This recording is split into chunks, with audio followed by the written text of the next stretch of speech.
Bon, salut à vous tous, c'est Aurel, j'espère que vous allez bien. On se retrouve pour une nouvelle vidéo. Bon, vous avez pu le voir, il s'est pas passé une, mais 2 semaines entre cette vidéo et la review de la Martiard 3.0. Un énorme merci à vous parce qu'elle a super bien fonctionné. J'ai eu beaucoup de retours positifs sur cette vidéo. Je me suis donné à fond et je vois que vous avez kiffé, donc merci beaucoup. Bon, pour ceux qui ne me connaissent pas, je me présente, je m'appelle Aurel. Ici, je vais parler beaucoup sneakers. J'aimerais aussi parler streetwear, mais ça arrivera plus sur 2026. Je vous en dis pas plus. Naturellement, si t'es nouveau, déjà, bienvenue à toi sur cette chaîne YouTube dédiée à la sneakers. On n'est plus beaucoup sur le YouTube francophone à parler sneakers.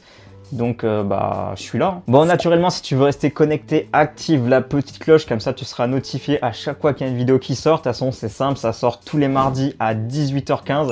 C'est le petit rendez-vous de la semaine. Il y a eu un changement de plan entre les présentations et maintenant, je me suis rendu compte que la caméra baissée, c'était vachement mieux. Bon, aujourd'hui, vous l'avez vu au titre, on va parler de 2 paires, 2 salles, 2 ambiances. C'est carrément 2 shapes différents, mais elles ont quand même un petit point en commun, c'est la unité R de chez Nike. Bon, je vous propose qu'on commence avec la paire que j'ai chopée en première. Elles sont sorties le même jour de toute façon, donc ça, niveau information, ça va être assez rapide. Mais la première paire que j'ai chopée, c'est naturellement la Air Max RK61 Air Afrique.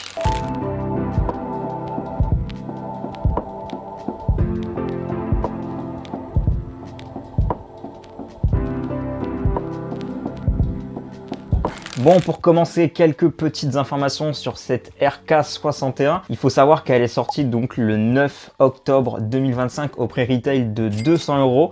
Ce qui fait quand même super cher, mais je crois que là maintenant ça y est, on est habitué au retail à 200 balles. Pour ce qui est du resell sur cette paire, pour ma part j'ai une taille 41, donc je me fie à la cote de la taille. On est sur un resell aux alentours des 260 €, ça peut monter jusqu'à 280 en fonction des plateformes. D'ailleurs, je tiens à dire que cette paire, je ne vais pas la garder parce que je suis pas non plus un très grand fan des souliers. Donc si ça intéresse quelqu'un, une taille 41, ça part retail. Si ça vous intéresse, je vous la fais cadeau retail. Donc sans plus attendre, on va enfin découvrir cette collaboration qui est tout simplement efficace, incroyable et inattendue. Bon, déjà les gars, on a une Spaybox qui est très jolie, qui est très sobre, qui est vraiment à la hauteur de cette collaboration et l'ADN de cette collaboration se ressent jusque sur la boîte.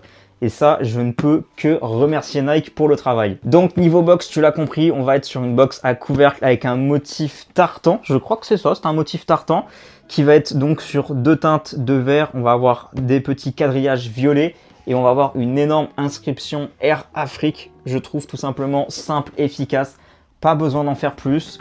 Sur le côté de la boîte, rien. On a juste ici le size tag et un petit œillet en métal. Mais on a une boîte vraiment très basique, très luxe. Oui, parce que vous allez le voir, cette paire, c'est clairement la définition de la première classe en avion. Il y a toute une histoire que je vais vous raconter en même temps que je vais vous présenter la paire. Et c'est beau, franchement c'est beau. On passe à l'ouverture de la boîte et là on va avoir l'intérieur qui est feutré avec ce petit verre qui peut rappeler les moquettes en première classe. C'est très très beau, franchement. La boîte, ils ont vraiment fait le taf et pour ça, c'est déjà validé. Bon, quand vous ouvrez la boîte, vous avez ce petit sac tote bag qui est très cool. Alors, je sais pas si on va réussir à voir. Voilà, en plein milieu, c'est un peu du ton sur ton. On a le logo Air Afrique. Bon, je vais être honnête, la qualité du tote bag, par contre, je trouve que c'est un peu cheap. Je me serais attendu à quelque chose d'un peu mieux. Là, ça fait vraiment toile bas de gamme. Donc, on apprécie pour l'attention, mais c'est un petit peu dommage qu'on n'ait pas quelque chose de plus qualitatif. Bon, parce qu'on est sur une vraie collaboration, on a également ce petit papier avec le logo Air Afrique dessus, qui est tout simplement écrit en vert de la même couleur, je vais dire, que le vert de la boîte. Donc voilà, on a une Spaybox, on a un papier, on a un petit tote bag. Que dire de plus? On dit merci.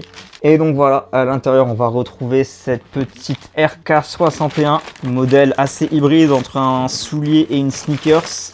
Mais pour ma part, là, je trouve que c'est assez réussi. Bon, avant que je vous la présente, il faut que je vous sorte une petite anecdote. C'est très drôle. Enfin, pas pour moi, j'ai pas rigolé quand ça m'est arrivé. J'ai reçu la paire la semaine dernière et par curiosité, vu que c'est ma taille, j'ai voulu essayer le soulier.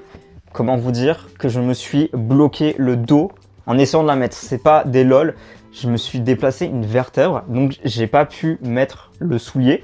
Donc là, c'est mort. Vous n'aurez pas de on-fit de cette paire parce que c'est mort. Je vais pas me rebaiser le dos pour vous. Donc ça, c'est le point négatif. Si déjà moi j'ai réussi à me bloquer le dos en voulant mettre la paire, ça en dit long sur le confort. On est sur la version Coconut Milk. Il y avait aussi une version triple black qui existe, mais je sais pas pourquoi la version Coconut m'a tiré de fou. Je voulais absolument voir ce que ça donnait en main. Je suis pas déçu en termes de design. Après voilà, je pense que le confort, comme je l'ai dit, ça doit être catastrophique. Mais encore une fois, c'est un soulier. Donc, cette fois-ci, je vais pas faire tourner la paire. Je vais juste vous la montrer comme ceci. Bon, vous avez pu voir un petit peu la paire sous toutes les coutures. C'est une paire vraiment très minimaliste. Vous avez vu, on a un seul swoosh sur toute la paire. Je crois que c'est la première fois que je vous présente une paire avec si peu de swoosh. Il est là, c'est le seul, c'est l'unique. J'espère que vous en avez profité parce qu'il n'y en aura pas d'autres. Bon, comme d'hab, on va commencer par la outsole et je te préviens, même moi j'étais choqué quand je l'ai vu. Bon, je te laisse mater un petit peu cette outsole de dingue. C'est peut-être le truc le plus clinquant sur la paire. On a une méga plaque métallique juste ici. Je sais pas pourquoi, donc elle est un petit peu dorée. Et naturellement, ici, ça va être translucide. On va voir la bulle d'air qui est juste là. Bon, après, tu peux capter, on va avoir des crampons au niveau du talon et au niveau du devant du pied. Alors, je sais pas pourquoi, là, on a une borne qui est totalement lisse. Pareil au niveau du talon. Je pense que c'est les codes des souliers. Mais du coup, voilà, on a quelques crampons. Je trouve que la paire est quand même assez minimaliste. C'est très cool. Cette plaque, vraiment, elle est clinquante de fou. Et la petite partie bleue ici, je trouve ça incroyable. Bon, maintenant, on va passer à la midsole. Déjà, on peut retrouver ce petit talon avec la bulle d'air à l'intérieur. Bulle d'air qui est de couleur bleue. Et on va retrouver une midsole, du coup, en 3 parties. Et ça, c'est ce que je trouve un petit peu dommage. J'aurais aimé qu'on n'ait pas ces 3 parties, que ça soit un petit peu lissé, parce que là, c'est un peu cheap. Bon, là, tu peux le voir, on le voit mieux en détail. Ici, toutes ces parties découpées, je trouve que c'est vraiment limite. Pour moi, je trouve pas ça esthétique. J'aurais aimé que ça soit en un seul bloc et que ça soit lisse, parce que là, c'est vraiment très rugueux. Je sais pas si à la caméra, vous avez réussi à le capter, mais on a un rendu qui est pas forcément incroyable. Bon, la semaine dernière, j'avais parlé de code Morse sur la semelle de la 3.0. Et ben là, ils ont fait exactement la même chose. Alors, je vais essayer de vous le montrer. Je pense que vous pouvez voir ici, nous avons des points, des traits, des points, des traits, des points. Donc, c'est le code Morse pour Air Afrique. Donc, encore une fois, j'adore ce genre de détails. C'est très discret et franchement, ça habille la paire. Pour moi, c'est un détail qui est validé à 100%. Donc, je vous l'avais dit en introduction que cette paire, elle avait une sacrée histoire. Je vais un petit peu vous la raconter parce que maintenant que j'ai la paire en main, c'est le moment. C'est une paire inspirée des compagnies aériennes et pas n'importe laquelle, la compagnie Air Afrique, qui a été créée en 1961 et qui a cessé d'exister en 2002. Donc c'est vrai qu'on a une paire qui est vraiment très luxe, très première classe, et du coup, le collectif Air Afrique, qui a voulu reprendre exactement le même nom que cette compagnie aérienne, nous a créé cette paire. Et pour ma part, je m'y attendais pas du tout. Ça a été assez inattendu et c'est pour ça que je voulais absolument vous la présenter. Je voulais voir ce que ça donnait en main. Et donc, pour parler un petit peu du collectif Air Afrique, il faut savoir qu'il a été créé en 2021, qu'il est actuellement situé à Paris et qu'il y a une dizaine de membres. Et donc, ils vont principalement éditer des magazines, de la littérature et du textile. Et je trouve ça très bien qu'on ait quelque chose de français entre les mains, même si ça va être énormément de culture africaine. Et ben on peut que dire bravo. Bon, en termes de construction, on va être sur 2 matériaux pour le upper. Vous pouvez voir qu'on a cette première partie qui est en cuir qui va faire le tour de la paire. Donc ça va être en général la partie qu'on salue le plus. Donc je trouve ça très cool qu'ils aient mis du cuir. Et sur le dessus, on va être sur un daim pareil qui est un petit peu plus grisonnant. Il est un peu moins coconut. On va avoir uniquement un petit swoosh ici qui est à l'intérieur de la matière du daim. Donc c'est très discret. Peut-être j'aurais mis un petit bijou, quelque chose... une petite bulle, je sais pas. J'aurais pas fait forcément ce détail. Mais là, voilà, on est sur quelque chose de minimaliste. Comme je vous ai dit, c'est le seul swoosh de la paire. Il n'y en a aucun de ce côté, il n'y en a aucun sur la outsole. À l'arrière, c'est pareil. Et à l'intérieur, on n'a rien du tout. Donc, on est vraiment sur une paire luxe, les gars. Donc, au niveau du laçage, ça va être un petit peu la même composition que la Air Max Thunder. On a un zip central avec ici ce magnifique bijou du logo Air Afrique, et quand vous le retournez, vous avez l'inscription Air Afrique. Alors ça, je sais pas si vous allez réussir à le voir. Donc détail très sympa, et en dessous, on va avoir voilà 3 passages de lacets, quelque chose de très discret, et vraiment vous pouvez la porter comme ça. Je pense que c'est le plus joli en cachant les lacets. On a aussi une petite languette pareil en daim avec l'inscription hop Nike, très discrète, pareil ton sur ton qui est enfoncé dans la matière. L'intérieur de la paire, il est très intéressant parce que du coup, de ce que j'ai pu voir, ça reprend le motif des sièges de Air Afrique, donc ça c'est une très bonne idée. Donc à l'intérieur de la paire, on va retrouver une insole verte avec ce fameux motif qui est très joli et une petite étiquette qui est cousue avec le logo Air Afrique. L'intérieur de la paire, alors je sais pas si vous allez réussir à le voir, donc c'est exactement le même motif mais en ton sur ton. Donc je trouve que c'est une très belle paire, la collaboration est très réussie. Personnellement, c'est pas du tout une paire que je porterai, mais vous voyez, le fait d'avoir une chaîne YouTube, ça me permet d'acheter des paires que j'aurais pas forcément achetées et de vous les présenter, donc c'est très très cool.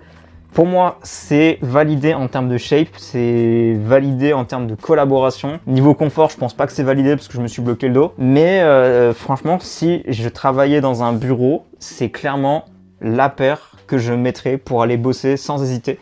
Peut-être que j'achèterai aussi la version noire pour une version un peu plus passe-partout ou quand il pleut. Est-ce que cette RK61 est validée ou pas? En tout cas, on passe à la prochaine chaussure, la prochaine sneakers. C'était nul. Bon les gars, voici la deuxième paire que je vais vous présenter. De loin, ma préférée, on est sur la Air Max Plus Lisboa et c'est franchement pour moi une des plus belles TN de 2025.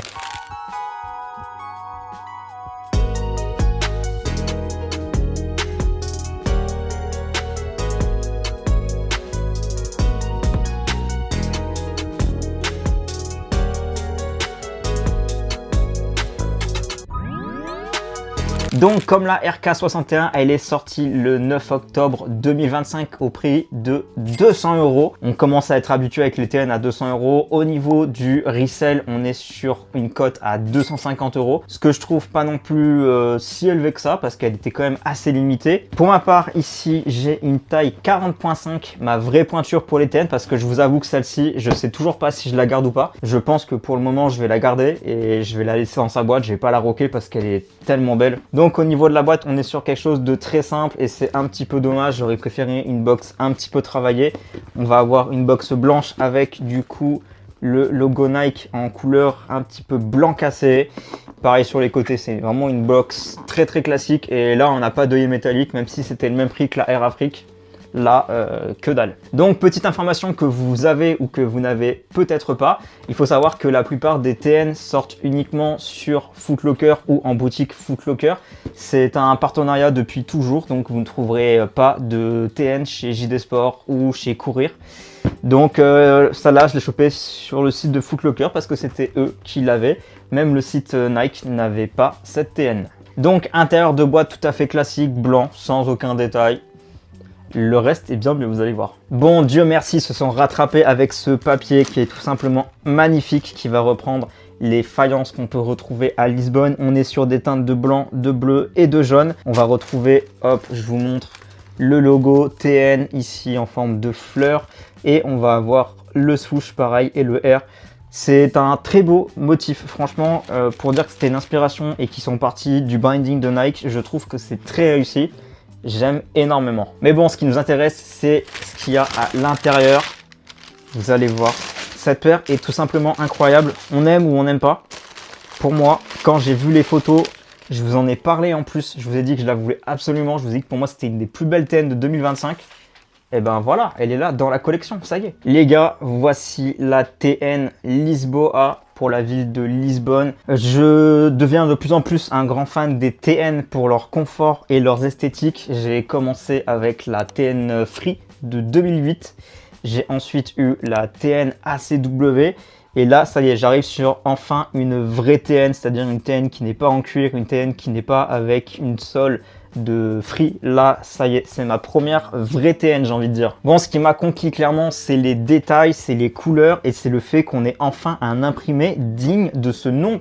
Là, franchement, j'avais l'impression de voir enfin les imprimés des premières années, des 2010, des 2000, des paires qui avaient vraiment des putains de beaux imprimés et pas juste des dégradés. Là, on a vraiment quelque chose qui est très cool. Bon, déjà, il faut qu'on parle de ce code couleur bleu, blanc et jaune qui est mais tout simplement magnifique. Je trouve que c'est très réussi, inspiré des faïences de la ville. Alors malheureusement, je suis allé qu'une seule fois au Portugal dans ma vie, c'était à Lisbonne et autant dire que je suis resté littéralement moins de 15 heures à Lisbonne. Je suis juste allé voir un concert et j'étais dans le quartier du port maritime où il y avait tous les gros bateaux. Donc je pense pas avoir vu les bonnes parties de Lisbonne, mais clairement j'ai envie d'y retourner pour découvrir cette ville parce que ça a l'air incroyable. Bon, vous me connaissez, on va commencer par la outsole. Et quelle outsole, messieurs, dames! Celle-ci, elle est tout simplement réussie à 1000%. Le génie qui a eu cette idée, mais qu'on lui donne une médaille parce que... Regardez. Parce que je vais juste vous montrer, j'ai pas parlé là, j'ai pas besoin d'en dire plus. Regardez-moi ce détail. C'est-à-dire qu'on a une outsole qui est couleur Ace translucide. Et en dessous, on a du coup un imprimé de pavés. Donc là, on va avoir une forme arrondie. Là, on a des pavés assez droits. C'est pareil, on va avoir quelques parties arrondies. Je trouve ça génial. C'est magnifique. Et une partie Ace bleu juste ici. Donc au niveau du logo TN. Voilà. Meilleure outsole de 2025 en termes de créativité, je la trouve magnifique. Franchement, là, trouvez-moi une TN avec une outsole plus jolie et ensuite on en reparle. Bon, en termes de midsole, c'est une midsole très classique de Air Max blanche. On va retrouver ici un petit dégradé qui part du bleu clair qui va venir sur du bleu foncé. Donc voilà, détail tout simplement dingue. Au niveau des bulles, comme vous pouvez le voir, donc elles sont bleues. On va retrouver naturellement toujours la bulle ici qui est rouge et jaune sur le côté intérieur de la paire. Ça, je crois qu'il y a quasiment toutes les TN qui l'ont. C'est pour reprendre le logo TN. Bon, pour le upper, pareil, on est sur un upper vraiment classique de TN. On va retrouver du cuir. On a les petits passages ici qui sont en plastique. Et on va retrouver du mesh pour toute la partie colorée du upper. Et on a naturellement cette toe box qui est pareil en plastique. Et pour une fois, eh ben, les finitions... Alors, je vais dire, ils sont pas trop mal. J'ai une tache de colle juste là. Je pense pas que vous allez réussir à le voir. Mais mis à part ça, je suis pas trop choqué. Franchement, la TN ACW, les finitions étaient vraiment dégueulasses. Là, je trouve que en soi, ça va. C'est pas horrible non plus. Par contre, ça me fait bizarre. J'ai l'impression d'avoir vraiment un tout petit pied. Vu que c'est un 40,5, j'ai l'impression qu'elle fait plus petite. Je vais comparer. Ouais, en fait, c'est la même chose. Hein. C'était pour comparer avec la TN ACW. Hop, je vous montre. En vrai, elles sont très cool les deux, là, 2 salles, 2 ambiances. Mais celle-ci, quand même banger. Bon, naturellement, on va retrouver un petit swoosh jaune avec un contour noir. Et pour tout ce qui est partie mesh, vous pouvez capter que c'est le logo TN avec du coup, on va retrouver ici cette petite fleur rosace. Et on va retrouver des inscriptions Tune et Air un petit peu partout. Franchement, pour ça, c'est validé. Petit détail qui est vraiment très très cool, c'est les passages de lacets ici en bleu que j'aime énormément. Ça ramène encore une touche de couleur. Je pense que cette collaboration, elle est réussite à 100%. On n'aurait pas pu faire mieux. Donc là, ils ont vraiment fait un très bel hommage à la ville de Lisbonne. D'ailleurs, qu'on peut retrouver juste ici entre les lacets. On a une petite écriture argentée avec le Lisboa. Donc détail qui est caché, mais qui est parfaitement placé là où il faut. On va retrouver naturellement sur la languette, comme vous pouvez le voir, le logo avec le swoosh, le R et ce petit, on va dire, quadrillage qui est noir et blanc. De ce que j'ai vu, c'est une référence au drapeau de la ville de Lisbonne. Alors, je ne suis pas allé checker, donc je vais checker pendant le montage et je vais vous l'afficher. Comme ça, on pourra un petit peu voir la référence. Sur l'arrière de la paire, toujours une partie en cuir avec ce petit logo qui est empiécé à l'intérieur avec le TN. Donc ça, un grand classique des Air Max TN. Et enfin, pour finir, une touche jaune parce que ça faisait beaucoup de bleu. Hop, on va avoir une insole qui est jaune avec naturellement un petit Nike Air. Simple, efficace. J'aurais aimé peut-être une insole un peu travaillée avec des motifs à la place d'avoir juste une insole jaune. Mais bon, c'est pas non plus le détail le plus important. Ce que je trouve vraiment très cool, c'est que le logo TN de base, il est jaune. Donc je trouve que ça fait un rappel. C'est très efficace. Cette paire, même si c'est pas vraiment une collab, elle est plus que validée. Je la trouve magnifique et je suis content de pouvoir vous la présenter, d'avoir mis la main dessus. J'ai hâte de pouvoir porter ça. Sûrement, je vais attendre cet été pour la rock parce que là, il commence à pleuvoir. Donc c'est pas forcément la saison. C'est un peu dommage, ça c'est clairement une paire qu'il fallait sortir en juin, juillet. Clairement c'était le meilleur moment. Donc voilà, petit banger. Ça c'est ma paire préférée des deux que je vous ai montré. Dites-moi ce que vous en avez pensé. Est-ce que vous préférez la RK61 ou est-ce que vous préférez la TN Lisbonne. Dites-moi ça en commentaire, j'ai hâte de vous lire. Naturellement les gars, merci beaucoup pour le soutien, pour la force, ça fait trop plaisir. J'ai plein de projets que j'ai envie de faire là, donc normalement ça devait arriver là, courant octobre. J'ai changé de lieu de taf, j'ai changé de lieu de résidence également, donc tout s'est un petit peu chamboulé, mais 2026, j'ai envie de concrétiser tout ça. Donc merci beaucoup de me suivre, merci beaucoup pour la force, merci pour ceux qui prennent le temps de regarder. On va se retrouver, j'espère, la semaine prochaine, s'il n'y a pas trop de contretemps, parce qu'en ce moment, les week-ends, je suis pas mal occupé avec mon taf. Donc là, novembre, ça va être galère, je pense qu'il y aura un petit peu moins de vidéos. Mais à partir de mi-novembre, je pense qu'on va retrouver un rythme cohérent de une vidéo par semaine. Merci à vous, profitez bien. J'avoue que cette review était un peu longue aussi. Je vais essayer de faire en sorte que ce soit vraiment digeste. On se retrouve donc, je vous dis pas la semaine prochaine, peut-être la semaine prochaine, peut-être dans 2 semaines. Sur ce, portez-vous bien, c'était Aurel.